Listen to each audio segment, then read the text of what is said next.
Hola a todos y todas, bienvenidas a un video más de Historia de Chile.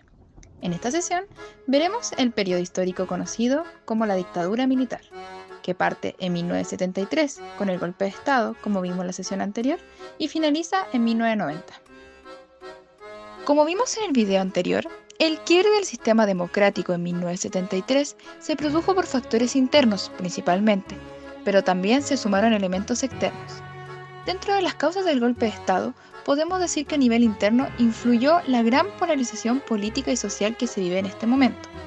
Esto llevó a una ausencia de consenso entre los actores políticos, además de un uso de la violencia por movimientos extremos del espectro político.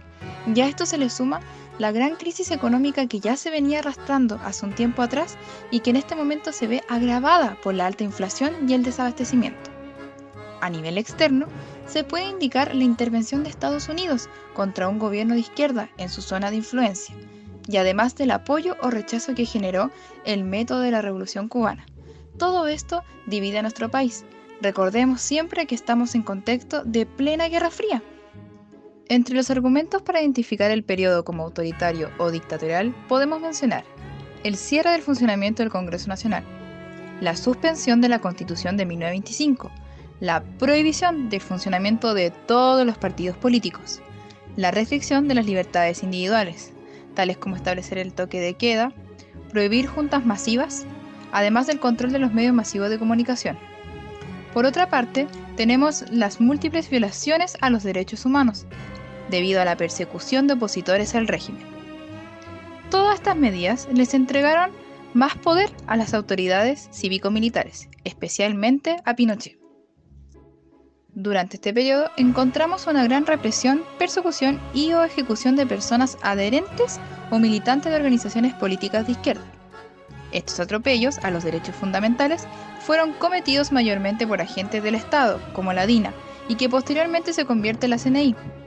Estos fueron órganos de inteligencia que se encargaron en este momento de perseguir a personas opositores a las dictaduras, con la intención de eliminar el enemigo interno, como le decían. En este tiempo es posible apreciar la acción coordinada de las distintas dictaduras latinoamericanas, como vimos en el video pasado con la Operación Cóndor. Este fue un plan entre régimen dictatoriales del Cono Sur con Estados Unidos, que se creó como estrategia de Estados Unidos bajo la doctrina de seguridad nacional, promoviendo a las dictaduras para impedir los procesos democráticos y de esta forma el avance del comunismo en su zona de influencia. En esta época, organizaciones internacionales como la ONU denunciaron estas violaciones a los derechos humanos. Ante esta situación, la Junta realiza una consulta ciudadana para rechazar la opinión que Naciones Unidas tenía sobre lo que ocurría en Chile. En 1978 se implementa la Ley de Amnistía. Esta ley deja en libertad a todas las personas que cometen delitos entre septiembre del 73 y marzo del 78. En este momento, un sector del Partido Comunista formó el Frente Patriótico Manuel Rodríguez, que asumió la vía armada para derrocar el régimen militar. Embarazada de 5 meses, fui detenida y hecha prisionera. Estuve 1 mes y medio incomunicada en la cárcel del Buen Pastor y sometida en el regimiento Arica a vejámenes y torturas, entre las cuales debo como denuncia mencionar: incitada a tener relaciones sexuales con la promesa de una pronta liberación, obligada a desvestirme, acariciada en los pechos y amenazada de recibir las visitas nocturnas del interrogador, golpes de electricidad en la espalda, vagina y ano. Uñas de las manos y pies fueron arrancadas, golpeada en varias ocasiones con bastones de plástico y con culatas de rifles en el cuello. Simulacro de fusilamiento. No me mataron, pero debí escuchar cómo las balas silbaban a mi alrededor. Obligada a tomar e ingerir medicinas, inyectada en la vena con pentotal, bajo la severa advertencia que sería hipnotizada como único medio de declarar la verdad. Colocada en el suelo con las piernas abiertas, ratones y arañas fueron instaladas y dispuestas en la vagina y ano. Sentía que era mordida. Despertaba en mi propia sangre. Se obligó a 2 médicos prisioneros a sostener relaciones sexuales conmigo, Ambos se negaron. Los tres fuimos golpeados simultáneamente en forma antinatural. Conducía a lugares donde era violada incontables y repetidas veces, ocasiones en que debía tragarme el semen de los victimarios, o era rociada con sus eyaculaciones en la cara o resto del cuerpo. Obligada a comer excrementos mientras era golpeada y pateada en el cuello, cabeza y cintura. Recibí innumerables golpes de electricidad. Mujer, detenida en octubre de 1973. Relato de su reclusión en el Regimiento Arica, La Serena, Cuarta Región. Durante este periodo se aplican grandes transformaciones económicas, debido a que las autoridades cívico-militares deciden implementar en el país un nuevo modelo económico, denominado como neoliberalismo. Este fue aplicado en nuestro país por un grupo de economistas apodados como Chicago Boys, quienes aplican medidas ultraliberales, esto bajo las enseñanzas de Milton Friedman. Desde 1975 comienza una serie de transformaciones al sistema económico nacional. Para estas transformaciones se ocupó un texto conocido como El Ladrillo.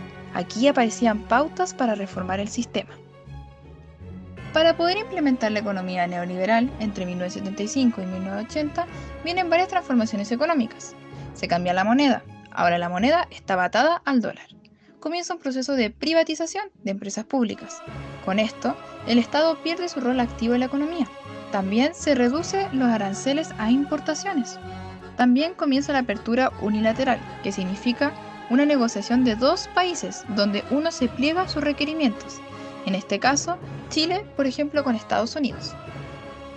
Además, comienzan a ocuparse las ventajas comparativas. Esto quiere decir que los países tienden a especializarse en producción y exportación, lo cual en teoría es ver qué le conviene más a cada país y de esta forma especializarse en ellos. Y en el caso chileno, por ejemplo, sería ver qué productos agrícolas y qué productos mineros se pueden exportar más. Hay un control de la inflación y una liberación de la tierra agrícola. Por lo tanto, el Estado deja de tener el control de la tierra, ya no puede repartirlas. Todo lo que se hizo con el proceso neoliberal se puede decir que le puso fin a todo lo que se había avanzado durante los gobiernos pasados, perdiendo claramente el Estado la facultad de Estado empresario. Todo este proceso de aplicación del neoliberalismo en nuestro país recibe el nombre de doctrina del shock. Esto se debe a que se espera que los países que están atravesando una crisis apliquen en el breve periodo de tiempo transformaciones económicas muy severas de orden neoliberal. Esto con la intención de salir de la crisis, pero de forma muy rápida y que queden estas medidas en el tiempo. Es importante decir que esta doctrina del shock, que la presenta Friedman, es Chile el primer país donde se aplicó este escenario, por lo tanto fuimos conejillos de India. Como habíamos señalado, se suspendió la Constitución de 1925, por lo tanto, Pinochet manda a crear una nueva Constitución. De esta forma sale la Constitución de 1980, la cual nos rige hasta el día de hoy. Esta fue creada por la Comisión Ortúzar, formada por Enrique Ortúzar, Sergio Díez y el conocido abogado Jaime Guzmán, entre otros miembros. Tiene como objetivo legitimar el orden institucional establecido por la Junta Militar. Esta Constitución fue aprobada por medio de un plebiscito en 1980, en el cual no existían registros electorales. Se establece un sistema electoral binominal, senadores vitalicios, senadores designados, el Consejo Nacional de Seguridad, la autonomía de las Fuerzas Armadas, entre otras cosas. Su pleno funcionamiento se congeló por 8 años. Esto quiere decir que no comienza a regir al tiro una vez que se creó, sino tiempo más adelante. Esta Constitución le pone fin al Estado benefactor que se había trabajado y construido durante esta época. Se aplican reformas en 4 áreas. En la parte educacional viene el fin de la gratuidad. Las universidades pasan a ser autofinanciables. Surgen nuevas instituciones privadas, como muchas universidades que conocemos hoy en día. Además, viene todo el proceso de la municipalización de establecimientos educacionales. En la parte previsional surge la AFP. En la parte laboral viene la flexibilidad laboral y la reducción de derechos sindicales. Y por la salud tenemos una reducción de la participación estatal, surgiendo FONASA e ISAPRES. Todo esto genera que el Estado deje de tener un rol activo social, ya que deja de preocuparse de aspectos o problemas sociales, dejándoselo ya en manos de privados en muchos casos.